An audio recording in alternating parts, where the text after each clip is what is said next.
Кара Суу районунун Правда айылынын тургуну Барыкан Идрис кызы учурда 6-классынын окуучусу. Ден соолугунан мүмкүнчүлүгү чектелгендиктен мектепке барууда, үй жумуштарын аткарууда өз алдынча аракет кыла албайт. Мындан улам ар дайым бир адамдын жардамына муктаж болчу.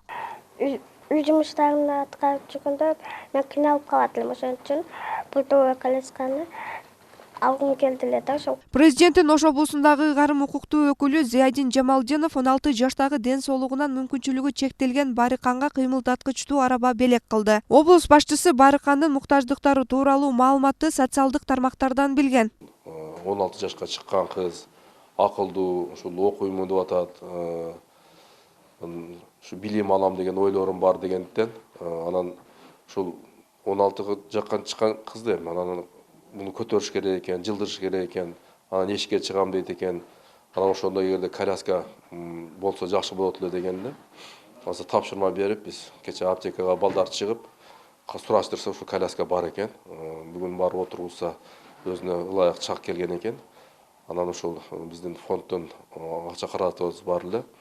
Ошол жылдын аягы менен ошол фонддун акча каражатын өзүнүн фондунан бөлүп, бүгүнкү күндө ошол кызды сүйүнтүп, ошол колясканы алып бердик да. Каарманыбыз кыймылдаткычтуу арабалуу болуу кыял орундалганына ыраазычылык билдирет. Эми кичине болсо да өз алдынча кыймыл аракет кылып, муктаждык бир аз жоюлат дейт. Кыялым орундалды. Сүйүнүчүм койнуна батпай, аябай толкунданып жатамын азыр учурда. Ошол эме мен ушул жылдары жакшы жылдардан болду деп мен абдан кубанып жатамын. Ош шаарында жаңы жылды утурлай балдар үчүн өткөрүлгөн балатыда 16 жаштагы каарманыбыз Барыканга буга чейин өлкө башчысынын атынан смартфон белекке берилген. Барыкан Идрис кызы компьютердеги программаларды, IT тармагын өздөштүрүүнү кыялданганын губернатор менен жолугушууда билдирди. Эми жаз айларына чейин президенттин Ош облусундагы өкүлү Зиядин Жамалдинов ноутбук белекке берүүнү убадалады. Ага улай эле анын IT курсун толук кандуу окуп, үйрөнүүсүнө көмөк көрсөтүлмөй болду. Анан эми айтсак дагы эле жанагы ноутбук деп атат. Кудай буйрса ал маселесин дагы чечебиз. Эми ушундай өзү ынтылып, мен билим алам, ушул IT тармагына окуймун десе, биз аларга шарт түзүп бериш керек, буларга ачык туурабы?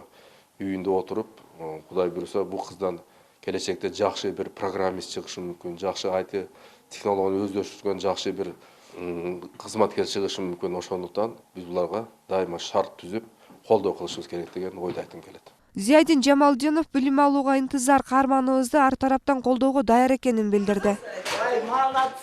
Зарина Рахманбердиева, Мирбек Конобаев, Ынтымак, Ош шаары.